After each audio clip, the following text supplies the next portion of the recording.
Hello everyone, welcome back, or welcome if you're new to the channel. As you can see by the thumbnail and the background here, I'm a huge fan of the Xeno franchise, anything from Gears to Saga to Blade.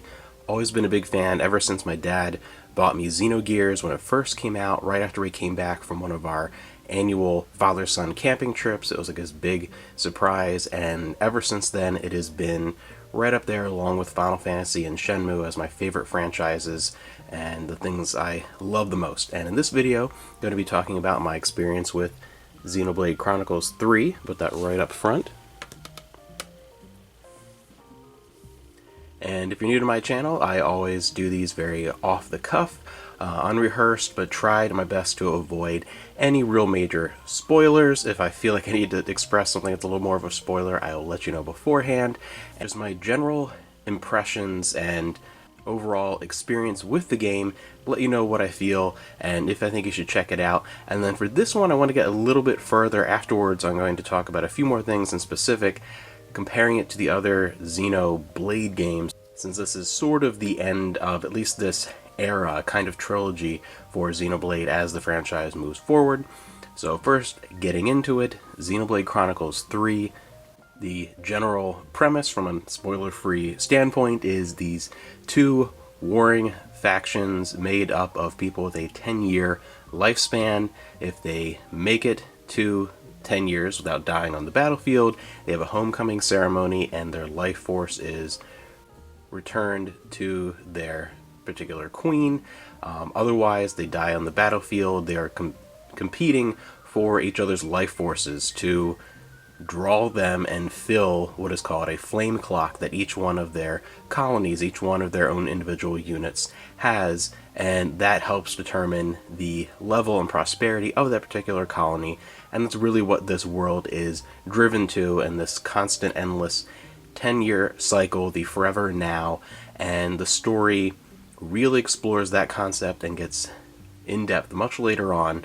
Don't want to get into it because it's something that is worth experiencing. It's one thing with this story is that the growth of the characters and the flow of the story, and as things are revealed, and also connections to Xenoblade Chronicles 1 and 2 as well, it's masterfully paced and written, a huge step up from the writing in 2. It's more the quality of 1 or Gears.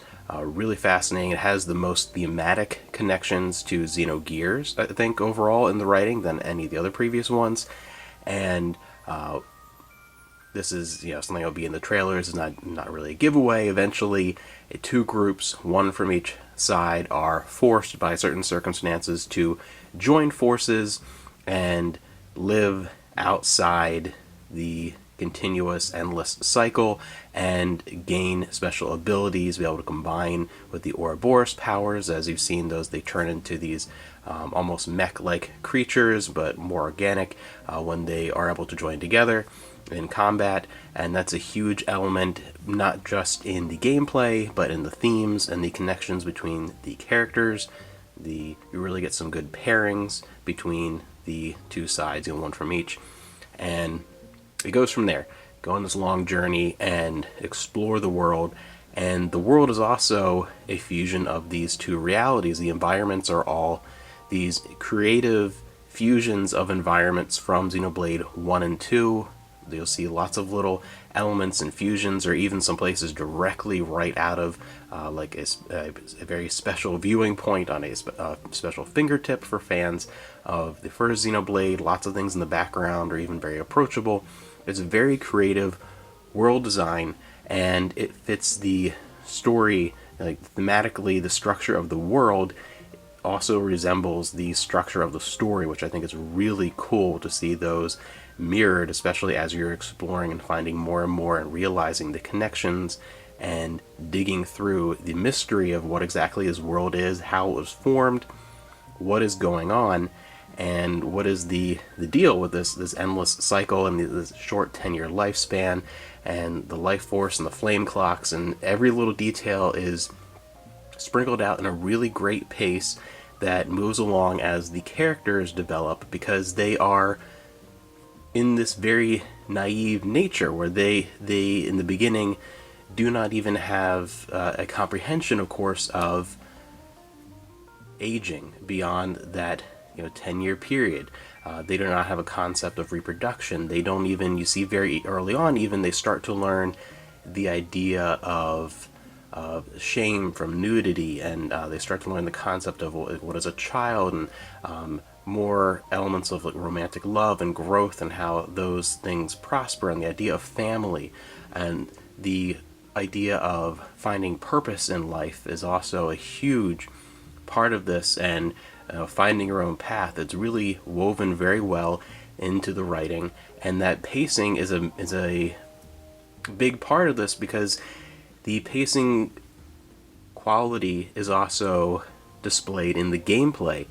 Even something as simple as the way tutorials are introduced. That was one thing that Xenoblade Chronicles 2 did very poorly, where the gameplay is, in many cases, a lot of people really misunderstand it, because the tutorials really is not, things are not explained well in that game. And they fixed a lot of that here. They fixed a lot of the map issues. It's a game that is very complex, with, you have, of course, things like the gem crafting, and you have food, and you have things that were pulled from Torna. There's stuff in here from every previous Xenoblade. They kind of cherry pick the best of all of them, put them in here. Things like the campfire and different interactions, things in the background.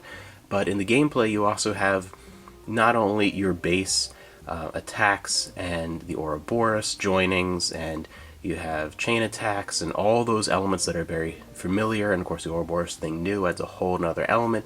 But on top of that, it has one of my favorite class systems in any game, up there with some of the best, things like Final Fantasy V or Final Fantasy Tactics, even Final Fantasy X too. I'm not a big fan of that game, but the job system I really liked in that one. This is one of the best I've ever seen, because it is tied to characters. You find these hero characters along your journey, and as you interact with them, you can not only unlock them as an optional character to have in combat, and you can interchange that as you unlock them at will, and they all have different pluses and minuses, and really what your style is and if you like the character. But then your main cast can learn their individual job class. You can learn all their abilities and skills, and you can mix and match things and really customize this party to your liking and be changing throughout. And it's done so well. There's a lot of great growth, and I love that it's not just picking classes, which is cool in itself and done very, very well, and they're very varied in the different skill sets, and it makes a lot of them make sense, and you can use pretty much any one. But I love that it's tied to a character. That makes it so much more meaningful, and that brings about one of only two things that are kind of complaints, but not complaints. I'll talk about my overall, not really rating, but what I think of this game in terms of the overall quality later. But the two things that are kind of complaints, I say only kind of complaints because they're not really. The first thing is that I think all of the hero quests for these hero characters should be required parts of the story. I don't think they should be optional. There are a few that are not, but the majority of them are, and you have specific side quests tied to the individual characters you have to go through. They add a lot, but again, that's why I say it's only kind of a complaint, because I think they should be mandatory rather than optional, because they're so good. It's really a compliment within the complaint. They're not just well-written and fascinating characters and interesting to use and add for the job system. That's all good and fine, and is a cool kind of optional more content to do in that context, but it's who these characters are within the context of the world. A lot of these heroes, not only do they add some depth to the understanding and the texture of this world that you're living in and journeying through, but many of these heroes are people who know much of your cast personally or somehow involved in their past. And if you were to not do a lot of these, there'd be huge chunks of narrative for your main cast that you would miss. So I think that the combination of the quality of these individual characters and the writing involved with them and how interesting they are, and how they narratively add to the main cast that you're spending all this time with, they should be something that you should do, every one of them if you can. And even when it gets to locations, there are some locations that are blocked behind these hero quests. There are parts of the world that if you don't do most of the hero quests, you'll probably never see. And part of that is also based on abilities, where navigating through this giant rich world is fascinating in itself, but then you start learning some new abilities to journey through the world and reach areas you couldn't reach before, being able to get up, see a big sandy area that you can slide down, but there's another part you can't climb right back up. There you'll find one of the coolest things. It reminds me of the charge on Yuna's wedding in Final Fantasy X. You're sliding down the long metal ropes that you'll find throughout the area, and makes a fun way of traversing and reaching these new areas that you can't necessarily see. So really fun to add that all together. The other thing, which again is not really a negative, but something that's not quite where I want it to be, and as far as being just about perfect, is I think some, not all, but there's a large cast of villains throughout the story, and some are given some more, without revealing anything, some more complexity and some more real dimension and connection to your individual characters. And there are some connections to 1 and 2 that I feel like some people have missed for some reason with Zed. But other than that, the rest of the villains, the Mobius that you will encounter, amazing boss fights. Some of them are interesting. A lot of them have that Saturday morning cartoon kind of villain quality, which can be hit or miss depending on who you are. But I think overall, as villains, they were not collectively quite as interesting as in previous games in the franchise. Still really good, and I really enjoyed a lot of them, but I think that element wasn't quite one of the best of the best. But the majority of elements in here are incredible. I think that this, I didn't even mention, there's so much to talk about. The music, one of the best soundtracks I've ever heard. There's some incredible songs throughout here, especially some of the battle tracks. I mean, it is RPG epic perfection, really, from that standpoint. And the voice acting is the same quality. Anything involving sound in this game, I think, is just about perfect. Fantastic. And visually, just like they did with the first Xenoblade on the Wii and X on the Wii U, Xenoblade Chronicles 3 is a visual and performance miracle that it's running on this hardware. I mean, the Switch, it gets talked down to a lot for the level of power that it has. This is, I think, one of the prettiest games out there, just in general, on any platform. We also have the PlayStation and a PC and whatever, and this, I think, is up there as visually one of the most astounding games, and it's crazy that it's running efficiently on the Switch. At this point, I've done my playthrough, and I pretty much 100%ed the whole thing. Started a New Game Plus earlier this week, and at like 140 hours so far. With those, I'm just barely started my New Game Plus yesterday, and never really had much as far as performance issues. I had a couple points where it was kind of a little laggy, a little chugging in the music, but it was maybe a grand total of like 3 minutes of a 140-hour experience where there was any kind of issue. I mean, just crazy. Astounding that this thing is crazy that's running on the Switch so smoothly.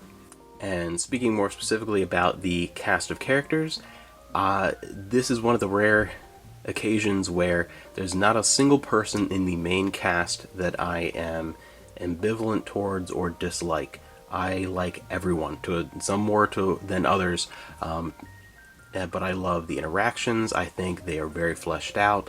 I think that the character growth is very believable over the course of the game. I love their friendships together. It really rings true, and I love the individual writing to this main cast of characters, and they are one of my favorite groups to be with, to spend time with in an RPG, just in general. Like one of my favorite gangs ever to hang out with. They are just fantastic, and they work so perfectly within the story. So from the standpoint of everything, I think that this is, so far, and the year's not quite over, but so far it's a guaranteed not just game of the year for me. It's, I think, one of the best games I've ever played. I think it's more of a question of where will this land in my running, like top 150 games of all time list that I have. It's going to be in there, and it's going to be near the top. I think this game genuinely needs to be in the conversation when talking about best RPGs ever made, along with things like the original Xenoblade Chronicles, Final Fantasy, 4, 6, 7, and 9. Talk about Chrono Trigger, and Morrowind. Like any type of like RPG, this deserves a place in the conversation as one of the greatest RPGs ever made. It is genuinely that good. Again, there were one or two things that weren't quite, personal taste perfect, but overall, I think it's one of the best RPGs ever. And that's where I move now into, I want to talk a little bit more. Xenoblade Chronicles 3 is so expertly crafted and really pulls from all the best elements of all the previous Xenoblade games, and specifically, it's not, though, my favorite in the series, but it's so good that I can 100% say it might be the overall best. Those are two different things, favorite and best. It is definitely one of the best, and I completely understand if this is someone's favorite. It's that good. It's remarkable, and I think it is one of the most flawless experiences ever. Just one or two minor things that are even just a personal taste thing. So getting into it in comparison, Xenoblade Chronicles 2, this one I always have a hard time talking about, that and Torna, because the opinions people have are so impassioned and varied, and for some reason with this one in particular, I will never understand this mindset where you either have to be so completely in love with something that you think is the greatest thing ever made, or you have to absolutely hate it and think it is garbage and there's not a redeeming quality in it. The truth for most things is somewhere in between, and I don't know why in the narrative on places like Twitter and things like that, that for some reason is seen as unacceptable. You either have to be 100% on board, love something, and this goes way beyond video games, goes to anything. You have to love it completely and it's perfect, or you have to absolutely hate something. You have to abhor every bit of it. And that's where the narrative always seems to fall for this game, which is weird because to me it's somewhere in the middle. It's my least favorite of the Xenoblade games, and as far as the entire Xeno franchise, it's probably my second least favorite, if not least favorite overall. But it's still a really good game. It's in my top favorite games of all time. It's in that mix because the elements that I love about it outweigh the things that I find problematic with it. Overall, I think 3 is a massive, massive step up. It improves upon every issue that I have with this. And again, I spoke about the pacing and the technical issues and everything with 3 that it and built upon and improved upon 2. And also narratively, I think many times people can't separate the quality of an overall story, the plot and the characters, versus the quality of how it's written. And I think that's my main issue with 2. I love the characters in 2, one or two exceptions. Rex, in particular, I love Laura in Torna. Rex, I cannot identify with at all. I feel zero connection to him, which is a problem with the main character. But of all the main protagonists in the entire franchise, he's without question my least favorite. Going all the way back to Faye or Xion or anyone. Rex, I feel no connection to and do not like him. But most of the cast, the villains, I love. The general story is fantastic, but a lot of the the quality of the writing just isn't quite there. It's kind of like if you took a giant epic like The Lord of the Rings, a masterful story, a incredibly detailed world, a lovable and interesting and fascinating characters, like all of it is right there, but it was rewritten by Stephanie Meyer. So the plot is still there, and it's still amazing. The characters and the setting and all of that is still there in that quality, but the telling of the tale is not quite up to par. And that's why I feel with 2. The tale is amazing, but the telling of the tale isn't quite there. So 3, above and beyond in that department. Torna fixes like the vast majority of my problems with 2, and I love Torna so much. But 3, so above that. And again, as I said, I could see why 3 would be someone's favorite. For me, there are 2 that I like more, and it comes down to experience and personal preference. The first, Xenoblade Chronicles, and I loved it on the Wii. Like to played that to death, but this is the Switch version is my favorite. And X, my love of X is undying. And I wanted to talk about why, because Xenoblade Chronicles 3, again, if I had to say which is the overall best one, it's going to be between the first Xenoblade and 3. Those 2 are just masterpieces. But for me, I'm much more of a sci-fi fan than a fantasy fan, and Xenoblade Chronicles and 1, 2, and 3 have a good mixture of that. I am more drawn to the feel of something like Xenogears or the Xenosaga trilogy. I'm much more of a sci-fi person. I'm a huge Star Trek fan. I love big, intricate, overly complicated space operas and technology, and also big fan of Gundam, so I like mechs and things like that. And that's where Xenoblade Chronicles X really draws me in, because it pulls all of those elements in, and it's more of like my preference for the sci-fi really pushes that above 3 for me because of my love of that. And one other element of X that to this day, thousands of video games over my lifetime, I don't even know, it's ridiculous. Xenoblade Chronicles X, the Planet of Mira, is my favorite video game world ever. Just period. Any genre. It is the most perfectly crafted fictional video game world that you can explore ever made. That's one thing that felt a little short for me in Xenoblade Chronicles 3. Again, I loved how the concept of the United Two Worlds created this third world, and how they wrap that into the narrative. But Xenoblade Chronicles X, the Planet of Mira, the world of 3 never had the quite the complexity or the layers of Xenoblade Chronicles X. That was one thing that was missing. Some of the complexity in the structure of the world. Where Xenoblade Chronicles X, you walk into an environment and there might be 3 or 4 layers. Like it's already seems huge, but it's artificially small at first, because you walk into an area, there might be an entire world beneath you, there might be a level of canopy above you, and then something above that canopy, because the way the world opens up, you're first on foot and you can only reach certain places. Then you are able to get your Skell for the first time, and you can reach a new level of places, but there's still things you can't get to, because you can drive or jump. Basically, that's about it. And then later on, you get the flight module, and you can reach another level. So the way it unravels and opens up as you adventure, you re-explore these areas, and it keeps expanding and expanding.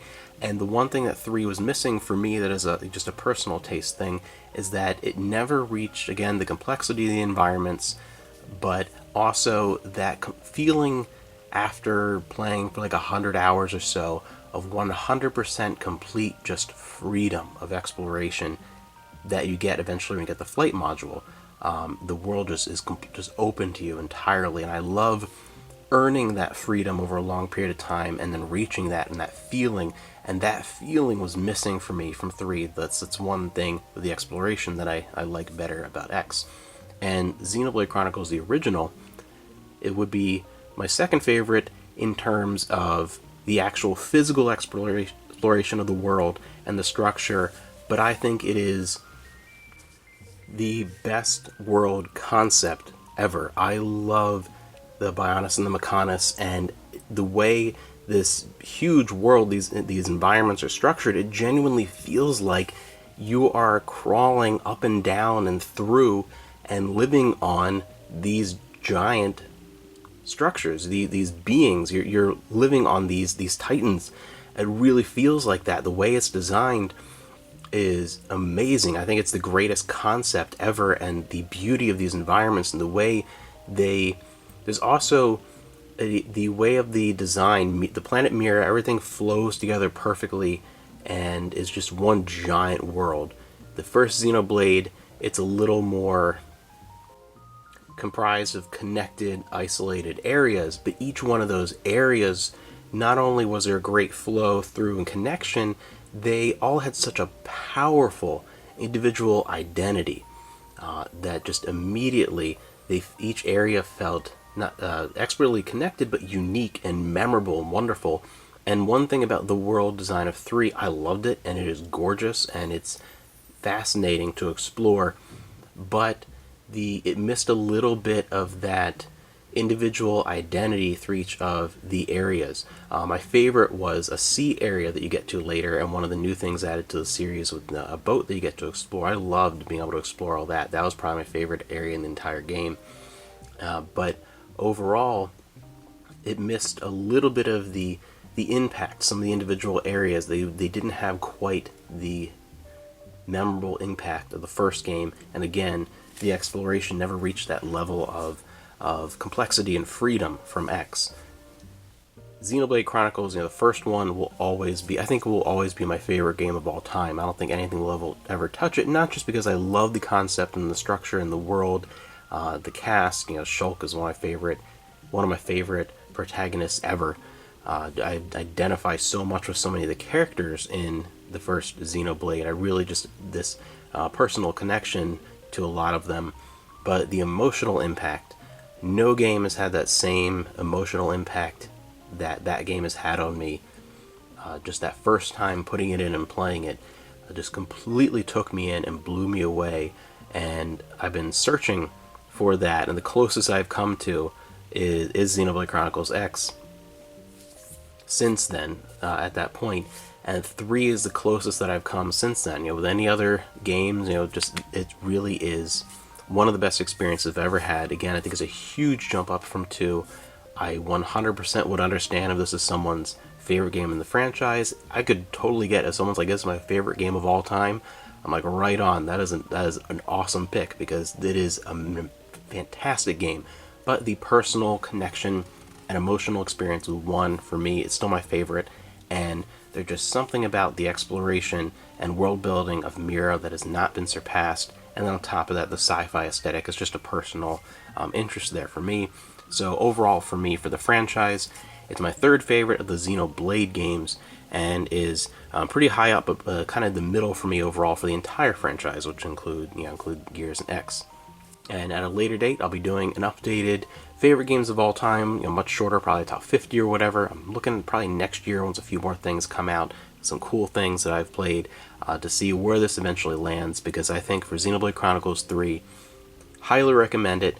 It's a game that I think, I haven't really given it a whole lot of thought yet, without even giving it much thought, it is a guaranteed top 15 of all time for me, probably going to be in my top 10.